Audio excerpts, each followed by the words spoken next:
नमस्कार दोस्तों, कैसे हो आप सब। आशा है बढ़िया होंगे। एलडीसी की जो अपनी क्लास चल रही है, इसी क्लास को आगे बढ़ाते हुए अपना टॉपिक चल रहा था वैदिक मैथ्स। वैदिक गणित में हमने वर्ग निकालना स्टार्ट किया था और उसकी 2 वीडियो के बारे में हमने चर्चा कर ली थी। इसी के साथ इससे पहले वाली क्लास में जो सबसे पहले क्लास हुई है उसमें हमने कुछ महत्वपूर्ण शब्द को पढ़ा था, उनके बारे में जानकारी प्राप्त कर ली और उसके बाद 2 विधियां वर्ग ज्ञात करने की निकाल ली। उसमें पहली विधि थी एकाधिकेन पूर्वेण, जिससे उसी संख्या का वर्ग निकलता था जिसके इकाई का अंक क्या हो, 5 हो। दूसरी विधि हमने पढ़ी थी आनुरूपेण विधि, और आनुरूपेण विधि की सहायता से हम उसी संख्या का वर्ग निकाल सकते थे जिसमें 2 अंक हो। अब अगली विधि पढ़ रहे हैं और इस विधि का नाम है संकलन व्यकलन विधि।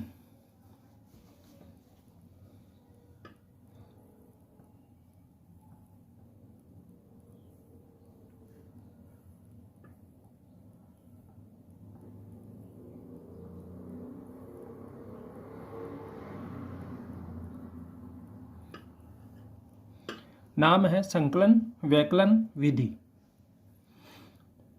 इस विधि में एक शब्द आएगा इष्ट संख्या।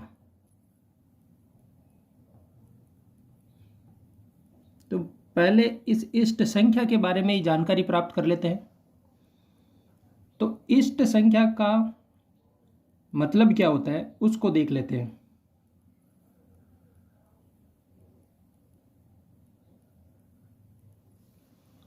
इष्ट संख्या का मतलब होता है कि किसी संख्या में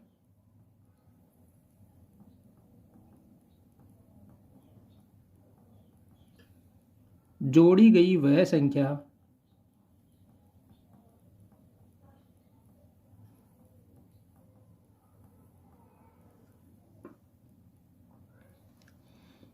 जोड़ी गई वह न्यूनतम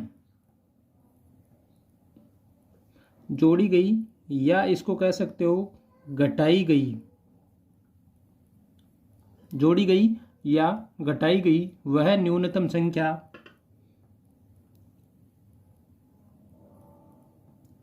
जोड़ी गई अथवा घटाई गई वह न्यूनतम संख्या जिससे शून्यात संख्या बन जाए, शून्यात संख्या बन जाए। देखो परिभाषा थोड़ी अटपटी हो सकती है लेकिन समझेंगे कैसे। जैसे मैंने एक संख्या दी 44, तो 44 में शून्यात संख्या बनाने का मतलब कि इसके इकाई का अंक 0 करना है। तो इकाई का अंक 0 या तो होगा 40 या होगा 50। एक बात। दूसरी बात, 40 के लिए मुझे 4 घटाना है और 50 के लिए मुझे 6 जोड़ना है। तो शून्यात संख्या कौन सी होगी, वह न्यूनतम संख्या। न्यूनतम का मतलब 4 है छोटा, तो 4 और 6 में से 4 छोटा है, मतलब इसका इष्ट संख्या क्या होगी, इसकी इष्ट संख्या होगी माइनस का 4। और यहीं पर बात अगर 56 की होती तो इष्ट संख्या क्या होती, क्योंकि अब न्यूनतम संख्या क्या है, 4 जोड़ेंगे तब 60 होगा और 6 घटाएंगे तब 50 होगा। तो छोटी क्या, 4।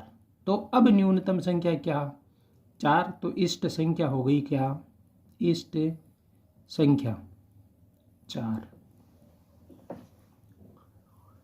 मतलब ये एक इष्ट संख्या का मान 0 से 5 तक ही मिलेगा, क्योंकि 5 से जैसे ही बढ़ेंगे उससे छोटा वाला अपने को मिल जाएगा। जैसे अगर 73 की बात करेंगे तो इष्ट संख्या 3 होगी। आप कोई भी संख्या ले लो, 88 ले लो तो इष्ट संख्या 2 होगी। 8 नहीं होगी भाई, 8 घटाएंगे, जिससे अच्छा है 2 जोड़ देंगे, तो 88 की इष्ट संख्या क्या हो गई, 2। आप मुझे बताओ कि 113 में इष्ट संख्या क्या है। तो 113 में इसको 0 बनाना है, या तो 3 घटाओ या 7 जोड़ो। तो छोटा कौन सा है, 3। तो 3 घटा दो, माइनस का 3 हो गया इष्ट संख्या। ठीक है। तो इष्ट संख्या वह संख्या होती है जिससे शून्यात संख्या मिल जाए।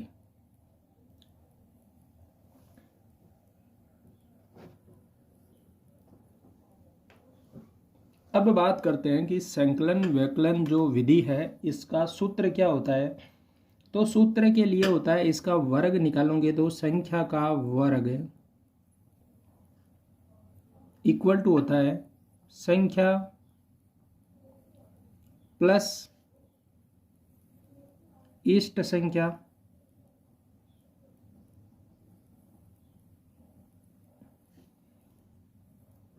इसके बाद होता है संख्या माइनस इष्ट संख्या और इसी के साथ में एक होता है प्लस में इष्ट संख्या का वर्ग। क्या होता है सूत्र?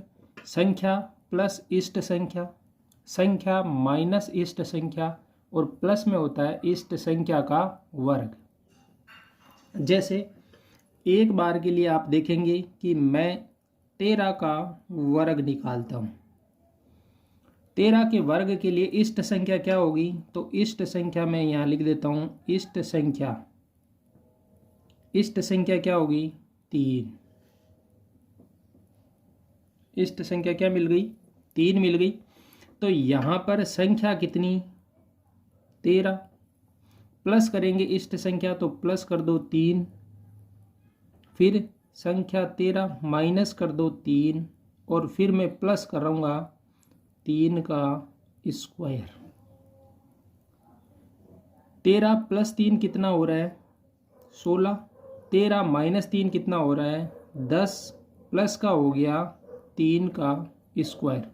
10 को 16 से गुणा करेंगे 160 प्लस 3 का स्क्वायर करेंगे 9, कितना मिला? 169। हम सबको पता है कि 13 का वर्ग क्या होता है? 169। लेकिन हमने किस विधि से निकाला? संकलन व्यकलन विधि से।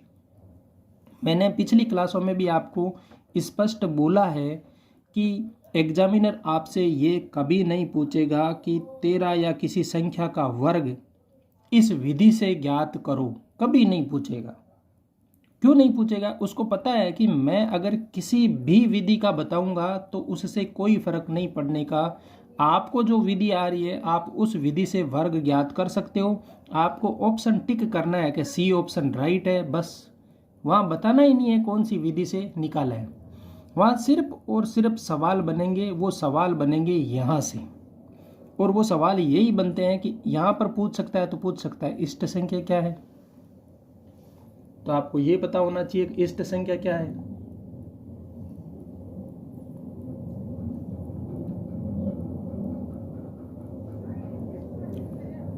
तो थ्योरेटिकल सवाल है, उन पे ज़्यादा जोर देना है।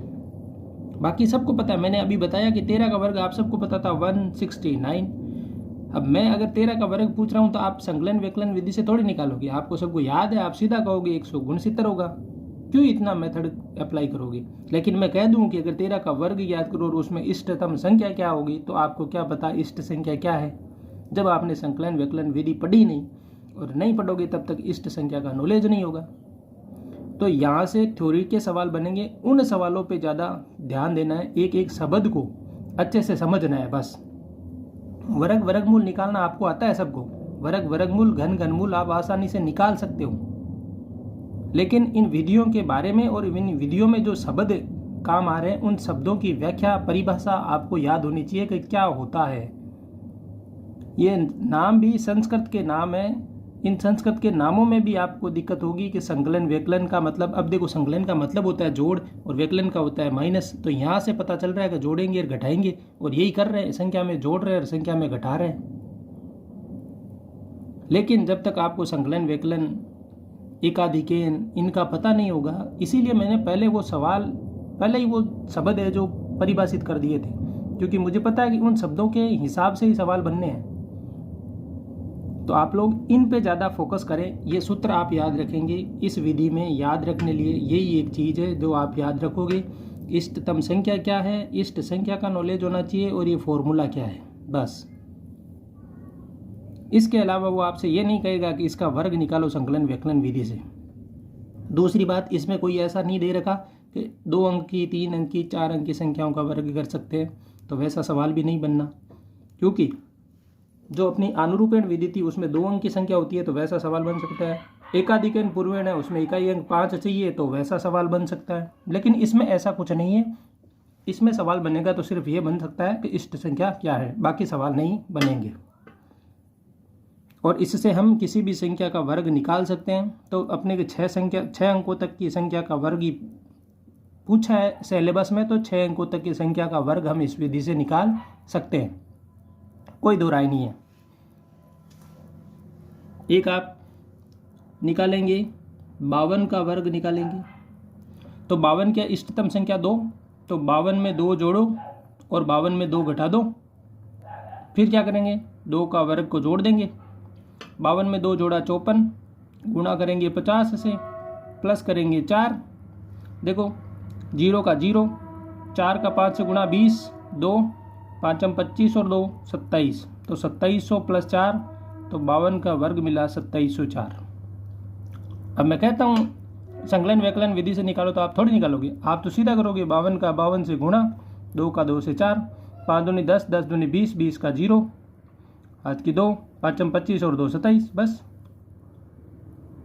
2704। किसी को ऐसा गुणा नहीं आता है तो वो ऐसा करेगा 52 का 52 से गुणा, फिर पहले 2 से गुणा करेगा, 2 दूनी 4, 104, फिर लगाएगा क्रॉस, 5 से करेगा 5 दूनी 10, 1 5 दूनी 10, 5 25 और 1 26, 4 0 7 2 2704। मतलब आप इससे करो, ऐसे करो, ऐसे करो, आना तो वही है। तो फर्क सीधा पूछता है तो आप ऐसे कर सकते हो। देखो 2013 की एग्ज़ाम हुई थी, उसमें वैदिक विधि का कोई मतलब नहीं था, वैदिक विधि से कुछ लेना देना नहीं था, क्योंकि सवाल कुछ ऐसे ही बने थे। और ऐसे सवालों के लिए आपको ज़रूरी नहीं है वैदिक विधि याद होनी। लेकिन जो 2011 का पेपर हुआ था ना, उसमें जिसको वैदिक विधि का नॉलेज था उसी बंदे ने पेपर अटेंड किया था। बाकी आपको वर्ग वर्गमूल आते होंगे, आते हैं, तो उसने सवाल ही कुछ ऐसे पूछ लिए, उसमें क्या कर लोगे आप। पूछ लिया अनुरूपेण विधि में कितने पद खंड होते हैं या कितने स्टेप होते हैं, कितने पदों में वो सोल्व होती है, तो आपको क्या पता। मैं तो कह देता हूँ कि 13 का वर्ग करो, अनुरूपेण विधि से कितने पद होते हैं, तो आपको क्या पता कितने पद होते हैं। जब अनुरूपेण विधि के बारे में पता होगा तो ही पता होगा। तो आप समझें, संकलन व्यकलन विधि का मैंने एक और एग्जाम्पल बता दिया आपको, इसके साथ ही आप और कर सकते हो। मैं कह देता हूँ 102 का वर्ग करो, तो ये 102 प्लस 2 जोड़ेंगे, 102 में 2 घटाएंगे, प्लस करेंगे 2 का स्क्वायर, तो ये तो हो गया 104। ये कितना हो गया 100, ये प्लस करेंगे 4, तो 104 2 0 ये वाले, और 4 और जोड़ दो आगे इसमें, तो ये हो गया। वापस इसमें 4 ही तो जोड़ना है, तो 2 0 करेंगे यहाँ, फिर 4 वापस जोड़ देंगे, तो 10 404, ये 102 का वर्ग हो गया।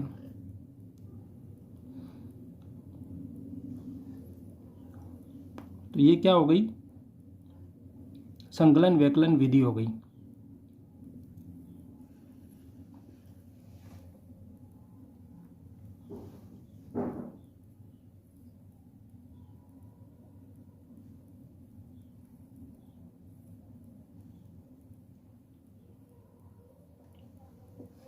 अब देखो, इसको एक दूसरे तरीके से भी मैं आपको समझाता हूँ याद रखने के लिए। दूसरा मेथड ये है कि इस विधि में हुआ क्या है उसके बारे में थोड़ी सी चर्चा करते हैं। देखो, मैंने कल आपको एक विधि बताई थी, अनुरूपेण विधि, और अनुरूपेण विधि को याद कराने के लिए मैंने आपको कहा था आपको a प्लस बी का फॉर्मूला याद करना है, a² 2ab b²। अनुरूपेण विधि आपको याद हो गई थी, क्यों? क्योंकि आपको सबको ये फॉर्मूला पता है, इसलिए ये अनुरूपेण विधि तो याद हो गई थी। चलो ये तो हम मिटा देते हैं। अब इसको कैसे करें? तो देखो, ये क्या है, संख्या प्लस इष्ट संख्या, संख्या माइनस इष्ट संख्या। मुझे इससे कुछ कुछ याद आ रहा है। क्या याद आ रहा है भैया आप लोगों को? मुझे तो ये याद आ रहा है कि ये मान लेता हूँ मैं, संख्या को मानता हूँ a, इष्ट संख्या को मानता हूँ b, तो फिर ये संख्या माइनस इष्ट संख्या, और ये चीज़ अब ये आपको नहीं समझ में आ रही थी, लेकिन ये तो आ रही है ना, a plus B A minus B, इनका गुणा क्या होता है, A square minus B square, यही होता है। ए हमने किसको माना, संख्या को, बी क्या था, इष्ट संख्या, यहाँ लिखो तो संख्या का स्क्वायर माइनस इष्ट संख्या का स्क्वायर, यहाँ पर क्या दे रखा है, प्लस इष्ट संख्या का स्क्वायर। ये देखो माइनस और ये प्लस कैंसिल हो गए, बचा क्या, संख्या का स्क्वायर, और वो कैसे, यहाँ से संख्या का स्क्वायर बराबर संख्या का स्क्वायर हो रहा है। मतलब फॉर्मूला कौन सा अप्लाई हुआ, ए स्क्वायर माइनस बी स्क्वायर वाला फॉर्मूला था। इस फॉर्मूले को खोल के लिख दिया ए plus B A minus B में, इस फॉर्मूले को खोल के लिख दिया ए प्लस बी और ए माइनस बी में। इन दोनों को खोला तो क्या हो गया, एक चीज़ ये इष्ट संख्या ज़्यादा ले ली थी, माइनस घटाई है हमने, तो इसको हमने वापस ऐड कर दिया संख्या में, क्योंकि यहाँ से संख्या और इसमें से इष्ट संख्या का वर्ग घटाएंगे, तो इसमें से वर्ग घटाएंगे तो ये इष्ट संख्या इस तरफ वापस भी जोड़ेंगे। तो आपको फॉर्मूला ये वाला याद रखना है कि संख्या का हमें वर्ग करना है और माइनस कर देते हैं इष्ट संख्या का वर्ग। तो ये formula A plus B A minus B में खुलता है। अब इस बी को वापस इस तरफ पक्षांतरण कर दो तो ये माइनस का क्या हो जाएगा, प्लस का बी स्क्वायर हो जाएगा। जब ये माइनस का, तो हमने बी इष्ट संख्या को मानना था, तो यही इष्ट संख्या यहाँ पे प्लस हो रही है और यहाँ से कैंसिल हो रही है। ए संख्या थी तो संख्या का square equal to A plus B A minus B plus B का स्क्वायर हो रहा है। तो हमें कौन सा फॉर्मूला अप्लाई हुआ है यहाँ पर वह ए स्क्वायर माइनस बी स्क्वायर का फॉर्मूला, और वो होता है ए प्लस बी और ए माइनस बी। और फिर इस बी स्क्वायर को इस तरफ पक्षांतरण कर दिया तो यहाँ से बी स्क्वायर कैंसिल हो गया और यहाँ पर क्या हो गया, प्लस हो गया। तो यही फॉर्मूला कहाँ पे काम आया है, संकलन व्यकलन विधि में काम आया है। पहली वाली विधि जो अनुरूपण विधि थी उसमें ए प्लस बी का होल स्क्वायर काम में आया था, यहाँ पर ए माइनस बी का होल स्क्वायर वाला फॉर्मूला काम में आ रहा है। ठीक है, तो हमने आज संकलन व्यकलन विधि पढ़ ली और इसके उदाहरण जो है आप अपनी मर्जी से जो प्रैक्टिस करना चाहते हो वहाँ से प्रैक्टिस कर लेना। बुक, सभी बुक मैंने बताया आपको कि बेस्ट है, बुक का कोई झंझट ही नहीं है। आपको पास जो बुक है उस बुक से आप तैयारी कर सकते हो। इसके अलावा अगर आपके पास बुक नहीं है तो 9th और 10th की बुक में वैदिक विधि दे रखी है, वहाँ से भी आप जो बचे हुए हैं उनका सॉल्यूशन ले सकते हो। बाकी पता है किसी भी संख्या का वर्ग निकालो, आप कैलकुलेटर लेके बैठ जाना, किसी संख्या का वर्ग निकालना, फिर इस संख्या का उसी संख्या का वर्ग इस विधि से निकाल लेना, आपको पता चल जाएगा कि सही आ रहा है कि नहीं आ रहा है। तो इनके वर्गमूल के तो प्रैक्टिस करने के लिए आपके पास बहुत से संख्या है, आप खुद ही पर्सन बना के भी चेक कर सकते हो। और कोई बुक ख़राब नहीं है, सभी बुक बेस्ट है। आपके पास जो भी बुक है वो सब बेस्ट है। उसी बुक को, एक बुक को 10 बार पढ़ लो, ज़्यादा बेटर रहेगा 10 बुकों को एक एक बार पढ़ने से। ठीक है, आज के वीडियो में सिर्फ इतना ही। कल नई विधि जो अपने ले रखी है उस विधि पे बात करेंगे। अपनी 2 विधि और रह गई है, सूत्र निखिलम, और एक विधि जो है अपनी वो कौन सी रही है अब, द्वंद्व योग विधि। ये 2 विधि हैं जो वर्ग ज्ञात करने की है। इनके बाद वर्गमूल पे बात करेंगे, फिर घनमूल पे बात करेंगे। एलडीसी का जो कोर्स मैंने आपको बताया कि हम एलडीसी का जो ये स्टार्ट किया है इसको हम पूरा सिलेबस कवर करवाएंगे आपको। इसके साथ साथ अगर आप इंटरेस्टेड हो तो पशु परिचर की जो भर्ती अभी चल रही है, जो व्यक्ति पशु परिचर का फॉर्म दे रखा है और वो चाहता है कि मैं तैयारी करूं, तो आप लोग हमारे चैनल से जुड़ सकते हो। इसी के साथ ही अगर किसी भाई को कोई डाउट हो तो वह डाउट हमें हमारे टेलीग्राम चैनल पर भी भेज सकता है, और एक आपको नंबर जल्दी उपलब्ध करवा दिया जाएगा, जिस नंबर पर आप हमें डाउट भेज सकते हो। तो वो भी नंबर आपको जल्दी उपलब्ध करवा दिया जाएगा। जल्द से जल्द चैनल पर अपने दोस्तों को जोड़ो। जितने ज़्यादा दोस्त जुड़ जाएंगे उसके बाद मैं आपको एक नंबर उपलब्ध करवा दूंगा। उस नंबर पर आप अपने डाउट भेज सकते हो और वो डाउट फिर मैं आपको पर्सनली अपन कॉल पे हो सकता है, या मैं उन डाउट का एक वीडियो अलग से लेके आ जाऊंगा। धन्यवाद।